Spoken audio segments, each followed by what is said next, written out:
करीब 10,000 सालों से मनुष्य खेती कर रहा है। किसी भी सभ्यता, चाहे वो इजिप्ट की सभ्यता हो, मेसोपोटामिया की सभ्यता हो या हमारी सिंधु घाटी की सभ्यता की रीढ़ की हड्डी रहा है खेती। सालों से ज़मीन, ये धरती माँ हमें प्यार कर रही है, लेकिन केमिकल्स के कारण आजकल उसका स्वास्थ्य खराब हो रहा है। तो हम अपनी धरती माँ को प्यार किस तरह से करें, किस तरह से हम प्राकृतिक कृषि की ओर बढ़े और कैसे हम एक मानव समाज को एक उन्नत सभ्यता बनाएं, तो इसी विषय पर आज चर्चा करेंगे। हमारे साथ है गुजरात राज्य के माननीय राज्यपाल श्री आचार्य देवव्रत जी। आचार्य जी, दूरदर्शन के इस खास कार्यक्रम में आपका स्वागत है। धन्यवाद उत्सव जी। सबसे पहले तो मैं आपसे पूछना चाहूँगा कि अमूमन हम कहते हैं कि धरती जो भी उगाती है वही सब प्राकृतिक है, जो भी ज़मीन से निकला सब प्राकृतिक है। हम बहुत सारे सालों से हम तो खाना पीना खा रहे हैं, तो अब ये प्राकृतिक कृषि की बात क्यों? ये इसमें क्या अलग है? आपने ठीक कहा, धरती जो पैदा करती है वो प्राकृतिक है, लेकिन हम समझदार लोगों ने प्रकृति को अप्राकृतिक बनाने का लंबे समय से बहुत प्रयास किया है। और इस समय हमारे खेतों में यूरिया, डीएपी, कीटनाशक, उनका इतना अधिक प्रयोग हुआ है कि लगभग पिछले इन 70 साल में लगातार हमने अंधाधुंध रासायनिक कीटनाशकों का इतना प्रयोग किया है कि हमारी धरती में जो ऑर्गेनिक कार्बन स्वाभाविक रूप से हमारे मित्र कीट बनाते थे, जैसे हलसिया है जिसको केचुआ बोलते हैं, अर्थवर्म बोलते हैं, वो किसान का बहुत बड़ा मित्र है। और उसमें जो जीवाणु है धरती में, वो धरती के ऑर्गेनिक कार्बन को बढ़ाते हैं, उसकी प्राकृतिक स्वास्थ्य को उन्नत बनाते हैं जी। और हमने लगातार उसके विरुद्ध रासायनिक खाद, यूरिया, डीएपी, कीटनाशक डाल करके उन जीवाणुओं को ही मार दिया, तो फिर धरती प्राकृतिक कैसे रह पाएगी? हमने इतनी छेड़छाड़ धरती माँ के साथ की है कि उसको जहरीला बना दिया है।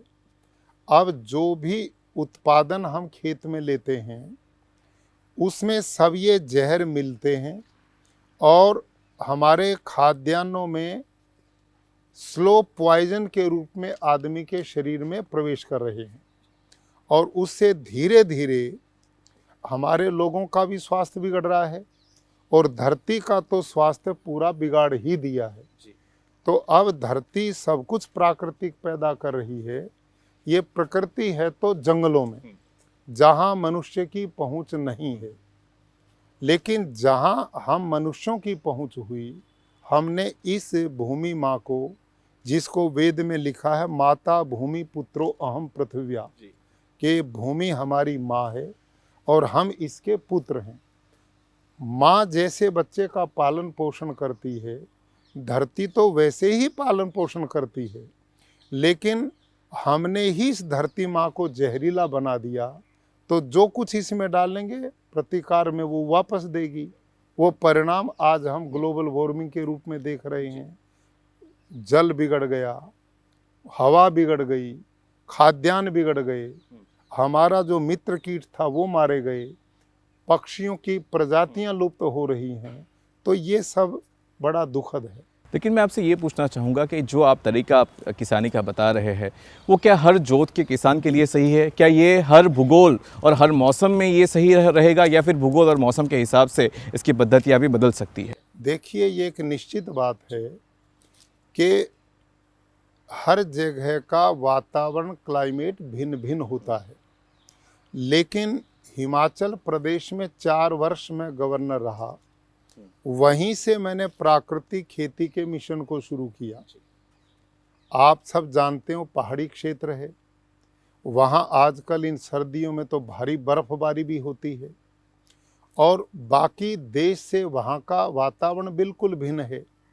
लेकिन वहाँ जिन जिन किसानों ने इस प्राकृतिक खेती को अपनाया, वहाँ उन लोगों का उत्पादन भी बढ़ गया, उनका खर्चा भी शून्य के बराबर आ गया और उनके खेतों की बीमारियां भी धीरे धीरे समाप्त हो रही हैं।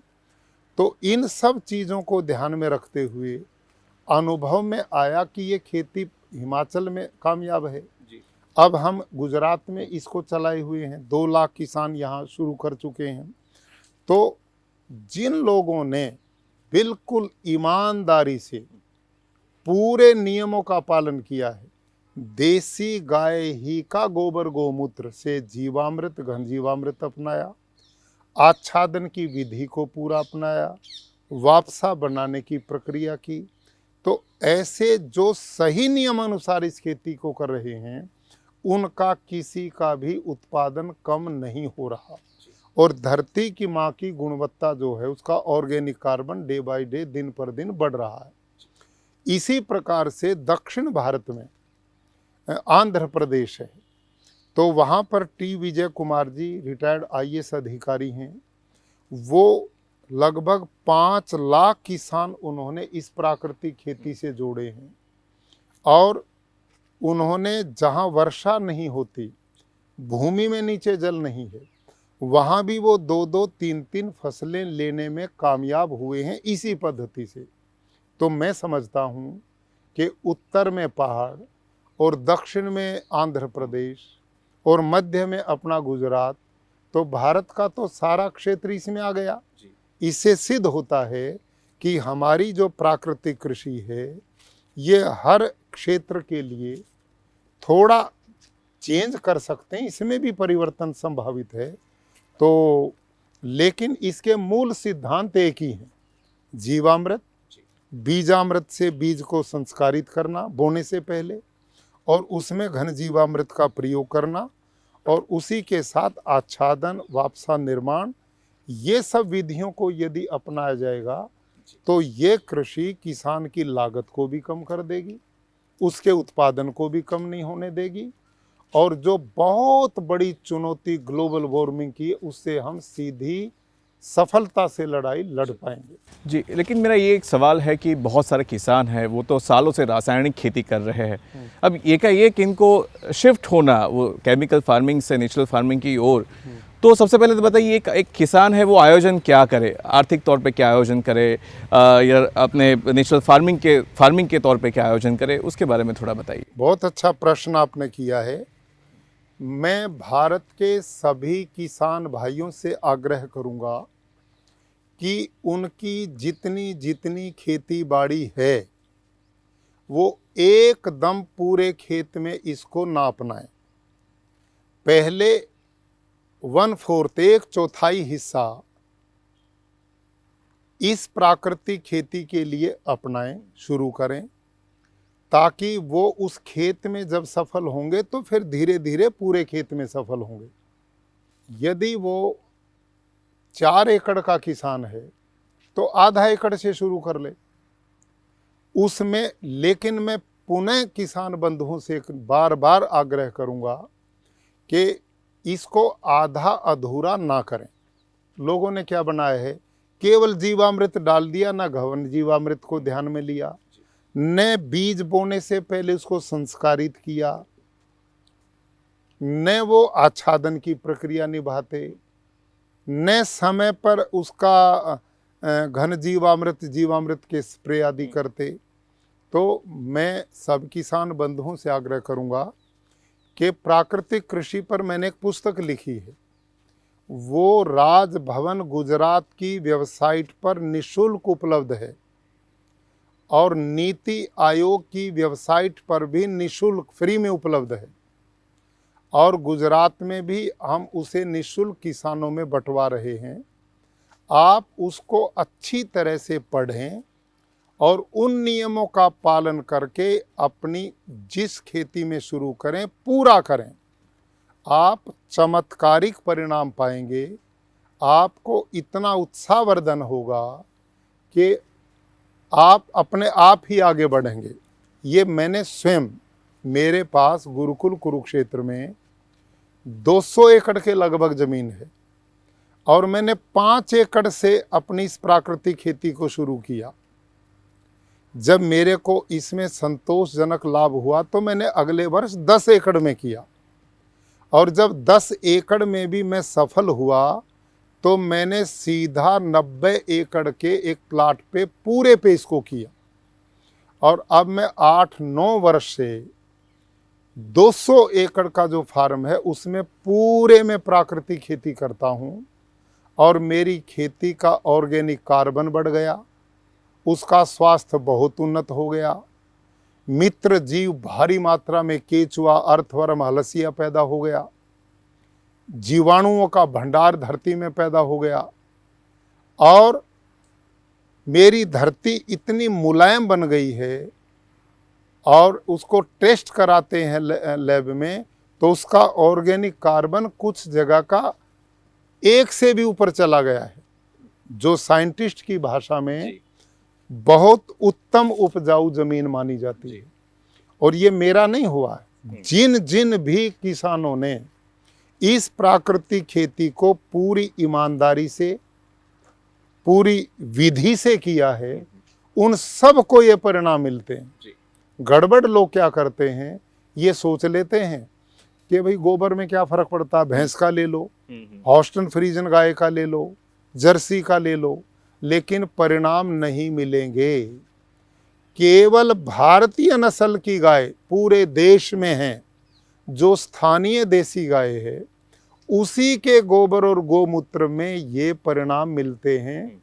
मैंने इसको विधिवत माइक्रोबायोलॉजी के साइंटिस्ट की टीम के बीच में वर्षों परीक्षण करवाए हैं, और पाया है कि भारतीय नस्ल की देसी गाय का मूत्र खनिज का भंडार है, देसी गाय का गोबर जीवाणुओं का भंडार है, उसी में गुणवत्ता है। और विधिवत इसका आप जीवामृत बनाएं, घन जीवामृत बनाएंगे तो निश्चित रूप से कल्याणकारी होगा। जी, कभी कभी लेकिन एक आम धारणा ये रहती है कि जब भी कोई प्राकृतिक कृषि की ओर बढ़ता है तो उत्पादन जो है वो सीमित होता है या धारणा के विपरीत होता है, तो इसके बारे में आपका क्या कहना है? देखिए, यदि आप ऑर्गेनिक खेती करते हैं, जिसको हम जैविक खेती कहते हैं, जिसका प्रचार अब तक हमारी सरकारें भी करती आई हैं, बहुत सारे लोगों ने भी इसको किया है, वो मैंने भी किया है।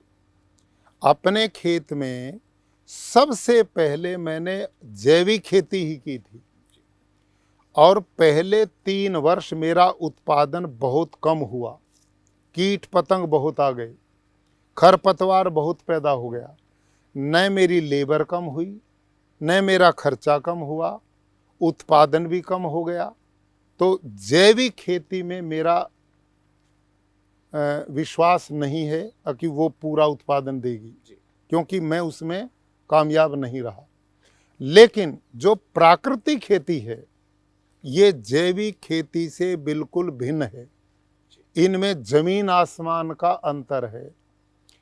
जब प्राकृतिक खेती आप करेंगे, मतलब आप कह रहे हैं ऑर्गेनिक खेती और नेचुरल फार्मिंग अलग चीज़ है? बिल्कुल भिन्न है, दोनों अलग अलग हैं। ऑर्गेनिक फार्मिंग में जो केचुआ, हलसिया, अर्थवर्म पिट में वर्मी कंपोस्ट के रूप में प्रयोग किया जाता है, वो भारतीय केचुआ है ही नहीं, वो तो बाहर के देशों से आयात किया है।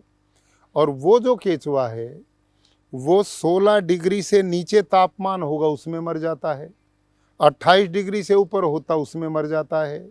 वो केवल काष्ठ और गोबर ही खाता है, वो धरती में मिट्टी में छेद नहीं बना पाता, मिट्टी नहीं खाता।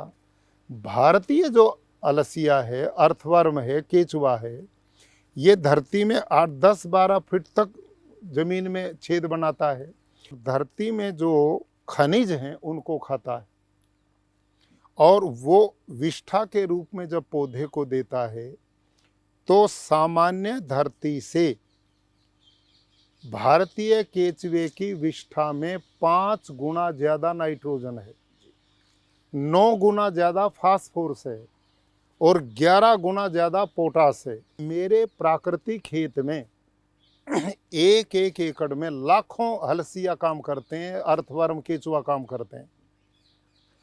अब रात दिन वो काम करेंगे, और इस ढंग से वो धरती के लिए पोषक तत्व तैयार करेंगे, तो क्या अतिरिक्त किसी रासायनिक पदार्थ की आवश्यकता है, एक बात। दूसरा, देसी गाय का जो गोबर है उसके 1 ग्राम गोबर में 300 करोड़ से ज्यादा जीवाणु हैं। और हम जो जीवामृत, घन जीवामृत बनाते हैं उसकी विधि क्या है जी? हम एक 200 लीटर का ड्रम ले लें, उसको छाये में रखें, 180 लीटर के लगभग उसमें पानी भर लें। देसी जो गाय है, जो स्वस्थ गाय है, वो 8 से 10 किलो 24 घंटे में गोबर देती है। इतना ही लगभग गौमूत्र देती है। तो उस ड्रम में इस गोबर गौमूत्र को हम मिला के डाल देते हैं और इसी ड्रम में 1.5 से 2 किलो गुड़, 1.5 से 2 किलो किसी भी दाल का बेसन, 1 मुट्ठी मिट्टी उसमें डाल देते हैं और उसको लकड़ी के डंडे से घड़ी की सुई की तरह 5 मिनट सवेरे 5 मिनट शाम कुल 4-5 दिन आपने घोलना है। 1 एकड़ का खाद तैयार। अगले 5 दिन के बीच में इसको खेत में आप जब पानी देते हैं, ड्रिप से देते हैं, स्प्रिंकल से देते हैं, खुला देते हैं, इसको खेत में जाने दें। जब ये खेत में जाएगा तो ये जीवाणुओं का भंडार बनता। कैसे बनता है इसकी साइंस को मैं किसान बंधुओं को बताना चाहता हूँ। जब देसी गाय के 1 ग्राम गोबर में 300 करोड़ से भी ज़्यादा जीवाणु हैं तो 10 किलो गोबर में कितने होंगे? और जब हम जीवामृत बनाते हैं तो इन जीवाणुओं को खाने के लिए हम दाल का बेसन देते हैं जो प्रोटीन का काम करता है, उन जीवाणुओं को स्वस्थ बनाता है। और जो गुड़ देते हैं वो उनको मल्टीप्लाई करता, बढ़ाने का काम करता है। और मिट्टी के जो जीवाणु हैं वो मिलके वो असंख्य जीवाणु बनते हैं। और जब जीवामृत बनाते हैं तो हर 20 मिनट में ये जीवाणु डबल होते जाते हैं। तो 72 घंटे में ये असंख्य होंगे। और जब खेत में ये पानी के साथ जाएंगे, धरती के जीवाणुओं से मिलके ये कल्चर का, जामुन का, मेलवन का काम करते हैं। और यही वो जीवाणु हैं जो आकाश में 78% नाइट्रोजन है उसको ये खींचते हैं और भोजन बना के पौधे की जड़ को देते हैं। और धरती में फास्फोरस है, पोटास है, जिंक है, कॉपर है, मैग्नीशियम आदि तत्व हैं। लेकिन ये तत्व अपने आप पौधे का भोजन नहीं बनते, अपितु ये जो जीवाणु है जो गौ माता के पेट से आए हैं गोबर के माध्यम से, यही जीवाणु खेत में इन सब तत्वों से भोजन बना करके पौधे के लिए देते हैं। अब ये हलसिया भी यही काम करता है, जीवाणु भी यही काम करता है, आच्छादन की प्रक्रिया भी यही काम करती है। जब हम धरती में कोई भी चीज़ बो देते हैं और पूरी धरती में जब पौधा जम जाता है तो बाकी धरती को हम खरपतवार, जो खेत में घास फूस किसी भी तरह का है, उसको धरती पे बिछा देते हैं। वो बहुत महत्वपूर्ण अंग है प्राकृतिक खेती का, अक्सर लोग इसे करते ही नहीं। अब इसके लाभ क्या हैं? नंबर 1, जब धरती का तापमान 35 डिग्री से ऊपर होगा तो धरती का ऑर्गेनिक कार्बन जो है वो आकाश में उड़ेगा और ग्लोबल वार्मिंग को जन्म देगा। और वो आच्छादन से ढक के रखेंगे तो धरती में ही रहेगा, वहाँ रहेगा तो धरती की उपजाऊ क्षमता को बढ़ाएगा, फर्टिलिटी को बढ़ाएगा। एक काम। नंबर 2, जब हम धरती को आच्छादन से ढकते हैं तो आकाश के जलीय तत्व को ये खींचती है, धरती की नमी को बना के रखती है। तो प्राकृतिक खेती में 50% पानी कम प्रयोग होगा, हमारे 50% पानी की बचत हो जाएगी। दूसरा, इस आच्छादन का ये लाभ है। तीसरा, जब हम आच्छादन करते हैं तो धरती पे अंधेरा रहता है और ये जो हलसिया है ना, केचुआ, अर्थवर्म, ये केवल अब रात में काम करता है, दिन में क्यों नहीं करता? जब वो बाहर आता तो कोई पक्षी उसे उठा ले जाए, उसको डर रहता है, मृत्यु का भय रहता है। जब हम इसको ढक देंगे, अंधेरा रहेगा, तो ये अर्थवर्म रात को भी काम करेगा और दिन में भी काम करेगा, और ये डबल उत्पादन दे के खाद का निर्माण पौधे के लिए करेगा। ये तो निःशुल्क फ्री का नौकर है। ये काम, ये आच्छादन के कारण ये 24 घंटा काम करेगा। अगला, ये जो हलसिया है, अर्थवर्म है, केचुआ है, जब धरती में छेद बनाता जाता तो ये उसी छेद से नहीं आता, इससे जाता दूसरे से आता, इससे जाता दूसरे से आता, और अपने शरीर से पसीना छोड़ता है, उससे छेद को लीपते हुए जाता, वो जल्दी बंद नहीं होता। उस छिद्र के द्वारा धरती में ऑक्सीजन जाती है, तो धरती उपजाऊ बनती है। और ये छिद्र बंद नहीं होते, लाखों करोड़ों छिद्र ये बनाता है। लाखों केचुआ 1 एकड़ में काम करते हैं। जब प्राकृतिक खेती होगी, रासायनिक में जीवाणु भी मर जाएंगे और ये भी मर जाएगा।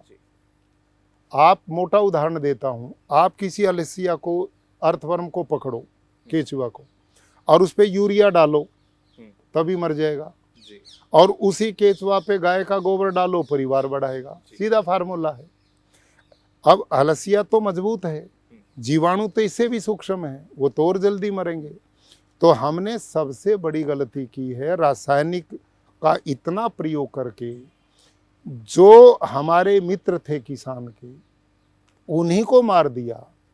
अब उसका परिणाम हो क्या रहा है? जब हमने रासायनिक खेती शुरू की थी, उस समय 1 एकड़ में 10 से 15 किलो आप यूरिया डीएपी डालते थे, पर्याप्त था। आज 5-5, 6-6 बैग एक फसल में डालने पड़ रहे हैं। उत्पादन घट रहा है, यूरिया डीएपी बढ़ रहा है, उससे किसान की लागत बढ़ गई जी। भारत सरकार को अरबों रुपया इस पर सब्सिडी में खर्च करना पड़ता है जी। और ये जहरीला उत्पादन जो है निर्यात करते हैं तो देश खरीदते नहीं, कहते हैं इसमें तो पेस्टिसाइड, कीटनाशक इतने, हम इसको नहीं लेंगे। तो चारों तरफ से इसका कितना दुष्परिणाम आर्थिक रूप से है। लोगों का स्वास्थ्य बिगड़ गया, धरती का स्वास्थ्य बिगड़ गया। और ये जो अर्थवर्म जिसकी मैं चर्चा भी कर रहा था, ये इतने छिद्र धरती में बनाता है, धरती को मुलायम बना देता है, हल का काम यही करता है। और जब वर्षा आती है तो वो पानी खेत से बाहर नहीं बहता, अपितु इन्हीं छिद्रों से धरती के पेट में जाकर नेचुरल वाटर हार्वेस्टिंग का काम करता है। हमारे करोड़ों रुपया जो इस काम पे खर्च करते हैं, उनकी जरूरत तो प्रधानमंत्री ने बहुत सही कहा था कि ये प्रकृति की प्रयोगशाला में हमको खेती को लाना पड़ेगा। आपने बहुत अच्छी बात कही। मुझे आपसे ये कहना है, हमने ये तो फर्टिलाइज़र की बात कर दी, उर्वरकों की बात कर दी, लेकिन मुझे आपसे पूछना है कीटों का क्या, कि मित्र कीट भी है तो शत्रु कीट भी है। कीटों से प्राकृतिक खेती कैसे लड़ेगी? देखिए, आपने बहुत अच्छा प्रश्न किया है। जब कीट कोई आता है तो हमारी प्राकृतिक पद्धति में जो मैंने पुस्तक अपनी बताई है, उसमें हमने नीमास्त्र, सूंठास्त्र, अग्निअस्त्र, ब्रह्मास्त्र नाम की जड़ी बूटियां जो खेतों में, जंगल में मिलती, उन्हीं से दवाई बन जाती। उन सब दवाइयों को नीम, धतूरा, आक, चिरायता, गिलोय आदि ऐसी ऐसी जड़ी बूटियां अनेक हैं। उनको छोटा छोटा काट के गोमूत्र में पका के हम एक डिब्बे में रख लेते हैं।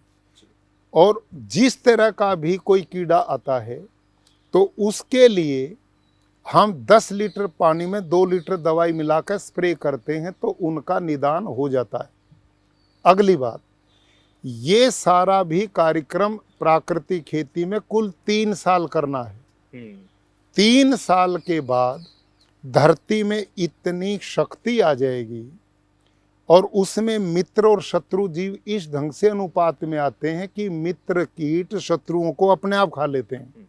हमारा काम खत्म है। मेरे खेत में अब कोई बीमारी नहीं आती। मैं ये कीटनाशक जो मेरे प्राकृतिक हैं, पहले 3 साल लगभग जरूरत पड़ेगी, उसके बाद इनकी आवश्यकता नहीं पड़ेगी, क्योंकि वहाँ संतुलन प्रकृति खुद बना लेती है। मेरे खेत में अनेक तरह के जीव पैदा हो गए, सब तरह के जीव पैदा हो गए। जो शत्रु जीव को अपना भोजन बना लेते हैं। हमारी ड्यूटी खत्म, प्रकृति ने अपना काम आज संभाल लिया है। वो ऐसा सब जगह हो जाएगा। जी, दूसरा आपसे ये पूछना है कि बहुत सारी जगह पे जहाँ पे सिंचाई की व्यवस्था ना हो या पानी बहुत कम हो, कई किसान ऐसे होते, क्योंकि आपको पता है कि हमारे भारत देश में कम जोतों वाली ज़मीन ही ज़्यादा है, जहाँ पे कहीं गाय, देसी गाय भी ना हो। तो ऐसी स्थिति में खेती कैसे की जाए, प्राकृतिक कृषि की ओर कैसे पहला कदम बढ़ाया जाए? देखिए, इसमें अभी भारत देश में लगभग भारतीय नस्ल की गाय गौशालों में बची हुई हैं, गांव में मिल जाती हैं। हम लोगों ने बेसहारा सड़कों पे छोड़ दी हैं। मैं सब किसान भाइयों से आग्रह करता हूं कि आप ऐसी बेसहारा जो भारतीय नस्ल की देशी गाय, उनको पकड़ लें। भले ही वो दूध नहीं देती, लेकिन उसके पेट में खनिजों का भंडार है गोमूत्र में, और जीवाणुओं का भंडार है गोबर में। यदि एक किसान 2-4 ऐसी गाय रखे और घर में जीवामृत, घन जीवामृत और ये सब चीज़ बनानी शुरू करे, तो वो पूरे गांव के लोगों को बड़े सस्ते मूल्य पर उसका गुजारा भी चल सकता है और किसानों का लाभ भी हो सकता है। और जितनी गौशालाएं हैं वो विधि से जीवामृत, घन जीवामृत बनाएं, कीटनाशक तैयार करें, तो उनसे भी लोग इसको ले सकते हैं। तो यदि मैं भारत के माननीय प्रधानमंत्री जी को नमन करता हूं, उनको बहुत साधुवाद देता हूं कि उन्होंने बिल्कुल सही समय पर इस प्राकृतिक खेती के मिशन को बढ़ाने के लिए हम सबको प्रेरित किया है। यदि हम अब भी देरी करेंगे और ये गोधन नहीं बचा भारतीय नस्ल का, जैसे अन्य प्रजातियां लुप्त हो गई, ये भी लुप्त हो गई, तो फिर कोई समाधान हमारे पास में नहीं है। आदि काल से सृष्टि जब से बनी है, मनुष्य खेती करने लगा है, तो कृषि का और गाय का आपस में चोली दामन का संबंध रहा है, इतनी निकटता रही है। और ये भारतीय ऋषियों की सोच कोई सामान्य नहीं थी, ये उनकी रिसर्च थी, तभी गाय को कृषि से उन्होंने जोड़ा था। तो गाय एक अनुपम प्राणी है। वो मैं धार्मिक रूप से नहीं कह रहा, मैं उसकी वैज्ञानिकता के नाते से कहता हूँ, क्योंकि मैंने साइंटिस्ट की टीम लगा करके अनेक प्रजाति के पशुओं के गोबर, गोमूत्र, उनके मूत्र को टेस्ट करवाया। उनमें वो गुणवत्ता नहीं मिली जो देसी गाय के गोबर गोमूत्र में मिली। तो छोटे किसान के लिए तो ये खेती बेहद सरल है, सबसे सरल। और भारत में 80% से भी ज़्यादा छोटा किसान है। 5-10 हेक्टेयर के किसान के लिए ये कोई मुश्किल नहीं है। मैं तो 200 एकड़ में करता हूँ। यदि वही काम मेरे को 5-4 एकड़ में करना पड़े तो बेहद सरल है।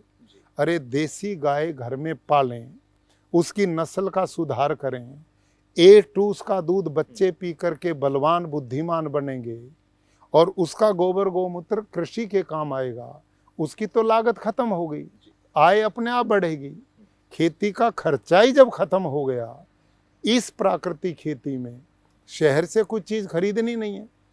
भाई, गुड़ किसान के खेत में पैदा होता है, दाल का बेसन किसान के खेत में पैदा होता है, गोबर गोमूत्र उसके घर का है, एक मुट्ठी मिट्टी उसके घर की, बताओ बाजार से क्या लाना।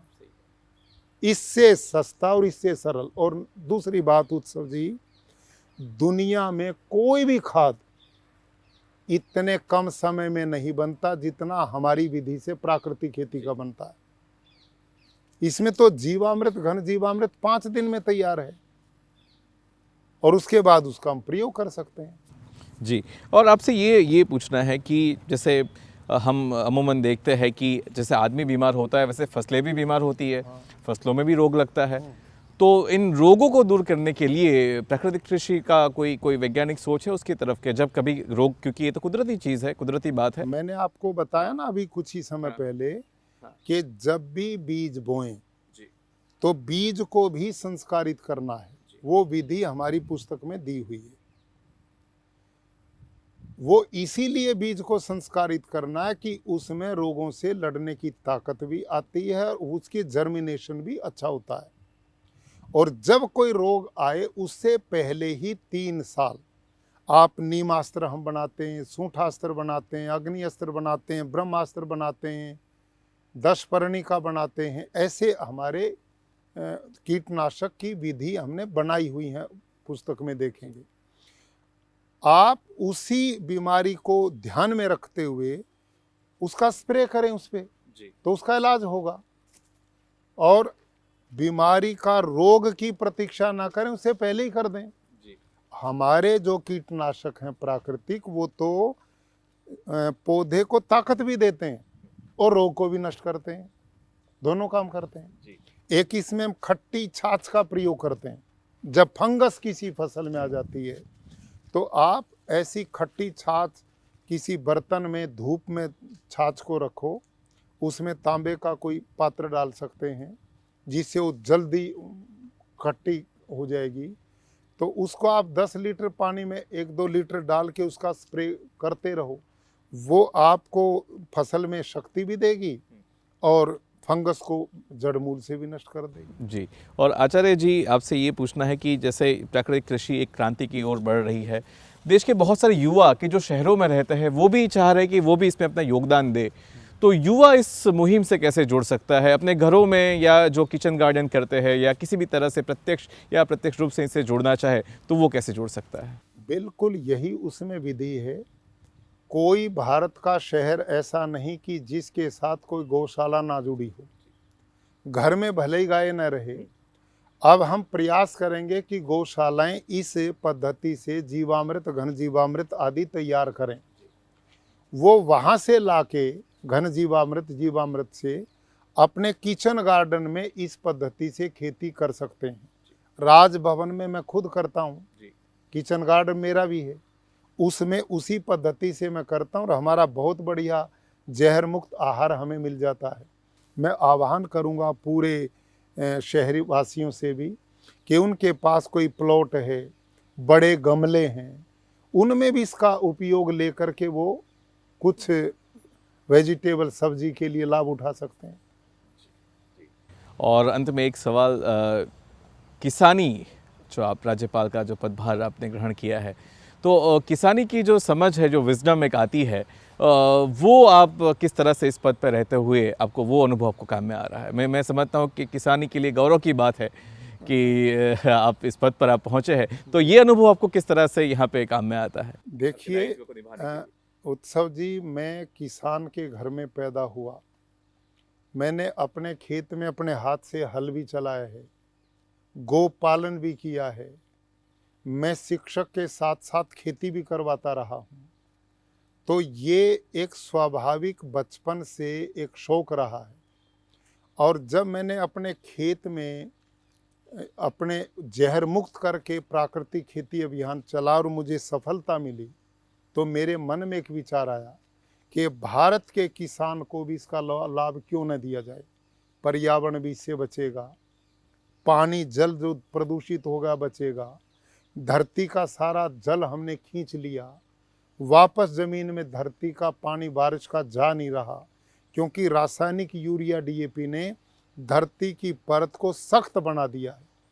वो पानी पीती नहीं है, धरती से है हमने ट्यूबवेल से पानी तो निकाल लिया और जब खेत में फैला तो वाष्प में वो पानी आकाश में उड़ गया, ज़मीन से तो निकल गया, वापस गया नहीं। तो आने वाली पीढ़ियों के लिए पीने का पानी भी नहीं मिलेगा। लेकिन ये पद्धति प्राकृतिक जो है, ये पूरा वर्षा जल को धरती में भेजने का काम करेगी और शुद्ध पानी भेजने का काम करेगी। और जो लोग बीमार हैं, आपसे ही मैं पूछता हूँ उत्सव जी, जब रासायनिक खेती नहीं थी 60 साल पहले, कोई कैंसर को नाम को जानता था? सही बात। कोई डायबिटीज को जानता था? कोई हार्ट अटैक को जानता था? जितने असाध्य रोग इस समय हैं वो इस रासायनिक खेती के आने के बाद हुए, क्योंकि सब आदमियों के दूध में यूरिया, माँ के दूध में यूरिया, हर खान पान, पानी बिगड़ गया, खान पान बिगड़ गया, तो हम अस्पताल बढ़ा रहे हैं, इधर बीमारी भी बढ़ रही है। तो इसका निदान पौधे के पत्ते की सिंचाई की बजाय जड़ को सींचेंगे तो अपने आप पत्तों में पानी जाएगा। प्राकृतिक खेती जिस समय होगी तो एक लाभ नहीं होगा, अनेक लाभ मिलेंगे। पर्यावरण भी बचेगा, पानी भी बचेगा, धरती की फर्टिलिटी बचेगी, देसी गाय माता बचेगी, लोगों का स्वास्थ्य बचेगा। भारत का 1.25 करोड़ रुपया सब्सिडी पे प्रति वर्ष जाता है, ये बचेगा। किसान का जो लागत है वो खत्म होगी और जहर मुक्त आहार किसान पैदा करेगा तो धरती का कोई आदमी कैंसर से नहीं मरना चाहता। यदि ईमानदारी से प्राकृतिक खेती करेंगे तो 1.5 गुना रुपए में भी लोग खरीदने के लिए तैयार हैं और इसका निर्यात बढ़ेगा, जिससे व्यापारी भी समृद्ध होगा, किसान भी समृद्ध होगा। ऐसा मेरी मान्यता है। जी, तो बहुत बहुत शुक्रिया आचार्य देवव्रत जी हमसे बात करने के लिए। तो ये थे गुजरात राज्य के राज्यपाल महामहिम आचार्य देवव्रत जी, जिन्होंने बताया कि भारतीय संस्कृति संवाद की संस्कृति है। अगर इस संस्कृति के मूल्यों को हमें ज़िंदा रखना है तो हमें अपनी जड़ों से बात करनी पड़ेगी, बैक टू बेसिक करना पड़ेगा, प्रकृति के पास जाना पड़ेगा, प्रकृति की प्रयोगशाला में वो प्रयोग करने पड़ेंगे जिनसे हम आबाद तो हो सके लेकिन हमारी आबादी, हमारी प्रगति ऐसी ना हो फिर जिसके पास कोई मूल ना हो। तो ऐसी हमें संस्कृति बनानी है जो जिसमें मूल भी हो और फूल भी हो। तो उसी दिशा में हम आगे बढ़ेंगे और नेचुरल फार्मिंग और प्राकृतिक कृषि जो है वो उसी दिशा में एक कदम है। तो इसी के साथ मैं आपसे अलविदा करता हूँ। फिर मिलेंगे एक नए कार्यक्रम में एक नई शख्सियत के साथ। तब तक के लिए हमें इजाज़त दीजिए।